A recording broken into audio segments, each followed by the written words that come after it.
परिप्रेक्ष्य में देखते हैं तो ये अपने आप में बहुत अहम हो जाता है, क्योंकि पाकिस्तान कभी भी अपने सोल्जर्स की डेथ का ही रिकॉग्नाइज नहीं करता है कि हमारे कितने सोल्जर्स मारे गए हैं। तो अगर मसूद अजहर भी मारा गया है तो क्या कभी पाकिस्तान इस बात को एक्सेप्ट करेगा? वो पाकिस्तान जिसने कभी ओसामा बिन लादेन कभी नहीं माना है कि पाकिस्तान में छिपा हुआ था एबटाबाद में, और यूएसए ने वहां पर एक सर्जिकल स्ट्राइक की थी। तो ऐसे में अभी सबकी निगाहें खुफिया एजेंसियों पे लगी हुई हैं, क्योंकि इतनी जानकारी भारतीय वायुसेना ने दी थी एयर स्ट्राइक के बाद कि इसमें जैश ए मोहम्मद की टॉप लीडरशिप मारी गई है, खत्म हो गई है, न्यूट्रलाइज हो गई है। लेकिन उन टॉप कमांडर्स में कौन कौन थे, ये अभी तक जानकारी ठीक सही से नहीं आई है। की थ्योरी सामने आ रही है। एक तो ये, जैसा कि पाकिस्तान के विदेश मंत्री ने जिक्र किया था कि बहुत बीमार है तो बीमारी से मर गया हो ये आतंकवादी। दूसरी थ्योरी ये है कि दरअसल जो हमला हुआ था भारत की तरफ से, जो एयर स्ट्राइक किया गया, उसमें ये मारा गया हो और पाकिस्तान फजीहत से बचने के लिए इस बात को छिपा रहा हो और इसकी मौत की बात कह रहा हो। ये कह रहे हैं आप? बिल्कुल। अगर पाकिस्तान के विदेश मंत्री कह रहे हैं कि वो बहुत बीमार है, तो कहीं ना कहीं उससे ये सवाल खड़ा होता है कि आखिरकार अगर बीमार है तो वो कहां पर है? क्योंकि पाकिस्तान से लगातार इस तरह की जानकारी आ रही थी एयर स्ट्राइक से पहले, पुलवामा हमले के बाद, की भावलपुर में क्योंकि रहता था जैश ए मोहम्मद का मुखिया मौलाना मसूद अजहर। लेकिन जैसे ही पुलवामा हमला हुआ तो पाकिस्तान को लगा कि कहीं ना कहीं भारत इस जैश ए मोहम्मद के अड्डे पर, जो भावलपुर में है, पंजाब प्रोविंस जो है पाकिस्तान का, वहां पर उस पर एयर स्ट्राइक करके या कोई और कार्रवाई कर सकता है, सर्जिकल स्ट्राइक, उसलिए उसको वहां से गायब कर दिया था। गायब करने के बाद खबर ये आई थी कि वो पाकिस्तान मिलिट्री के कब्जे में है, यानी कि उनकी कस्टडी में है, या उन्होंने उसको पनाह दे रखी है। और हम ये भी जानते हैं कि जो बालाकोट में जो टेरर कैंप था, मदरसा था, उसको भी आईएसआई और पाकिस्तान की सेना ही चलाती है, कहीं ना कहीं परोक्ष या अपरोक्ष रूप से। तो क्या वाकई में बालाकोट में छिपा दिया गया था मसूद अजहर को उस वक्त?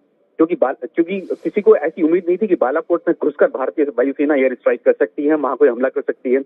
टेररिस्ट की हमें पता है जो लॉन्च पैड पे थे एलओसी पे, उनको भी वहीं भेजा गया था। तो क्या जैश ए मोहम्मद भी उस वक्त वहां मौजूद था? क्योंकि हमें जो जानकारी मिली है उसके मुताबिक जो मदरसा था जिसमें किसी को आने जाने की इजाजत नहीं थी, उस मदरसे में, हालांकि वो टेरर कैंप था, उसको नाम मदरसे का दिया गया था, और जो वहाँ के स्थानीय लोगों ने भी पुष्टि की कि हाँ, यहाँ पर एक मदरसा है जो जुम्बा हिल टॉप है बालाकोट में पाकिस्तान के, वहां पर मदरसा चलता था और वहां पे किसी को आने जाने की इजाजत नहीं थी। उसके चारों तरफ बाउंड्री वॉल थी, 3-4 बिल्डिंग। नीरज, मैं दोबारा आपके पास लौटूंगा। अपने दर्शकों को एक बार फिर से बता दें, ये दरअसल बहुत बड़ी खबर है। जिस तरीके से जानकारी ये मिल रही है कि मसूद अजहर मारा गया, हालांकि इसमें कई तरह की थ्योरी भी सामने आ रही है। आपके सामने जो जानकारी आप देख सकते हैं, पाकिस्तान के विदेश मंत्री कुरैशी ने मसूद के बीमार होने की पुष्टि की थी, और ऐसे में इस बात को बल मिलता है कि शायद मसूद अजहर अब नहीं रहा। एक थ्योरी यह भी आ रही है, जो उसको कहा गया था कि दरअसल बहुत ज्यादा बीमार है, किडनी फेल हो जाने की वजह से उसकी जान चली गई। लेकिन कहा यह भी जा रहा है कि जो हमला किया गया था, जो एयर स्ट्राइक किया गया था, उसमें हो सकता है कि मारा गया हो मसूद अजहर, और पाकिस्तान की सरकार इस बात को छिपा रही है ताकि उसकी फजीहत ना हो।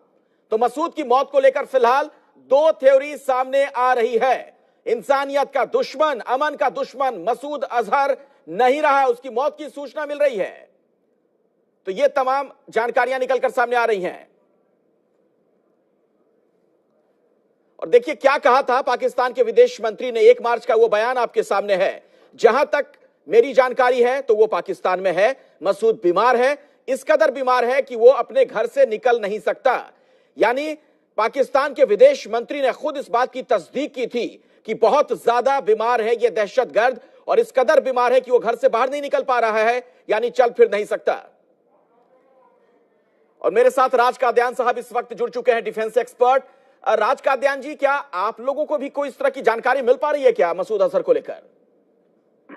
ये जानकारी तो सोशल मीडिया में करीब 1:30 बजे आ गई थी, और अगर ये समाचार सच है, उसकी अभी पुष्टि नहीं कर सकते, तो ये बहुत अच्छी खबर है। क्योंकि मसूद अजहर सिर्फ एक आम इंसान नहीं था, वो तो एक खूनी था जिसके हाथ बहुत सारे मासूम हिंदुस्तानियों के खून से रंगे हुए थे। तो ये तो बड़ी अच्छी बात होगी अगर वो खत्म हो गया है। अगर मरा है तो मेरा मानना है कि वो बालाकोट अटैक में मरा होगा। इतना बीमार इतना जल्दी नहीं हो सकता कि 2 दिन में वो डेथ भी हो जाए। आप बहुत बड़ी बात कह रहे हैं राज कादियान साहब, आप बहुत बड़ी बात कह रहे हैं। आपका ये आकलन है कि जो एयर स्ट्राइक के दौरान हो सकता है मारा गया हो मसूद अजहर, और इस बात को पाकिस्तान छिपा रहा है, बीमारी का बहाना कर रहा है। मेरा अंदाजा यही है, क्योंकि वो भारत को इतनी कामयाबी का श्रेय नहीं देना चाहते पाकिस्तान वाले कि हमने नंबर 1 जो एनिमी हमारा था, जिसने पठानकोट करवाया था, जिसने उड़ी करवाया था, जिसने ये पुलवामा करवाया है, क्या हम उसको मारने में कामयाब हुए? ये तो बहुत सारे हमारे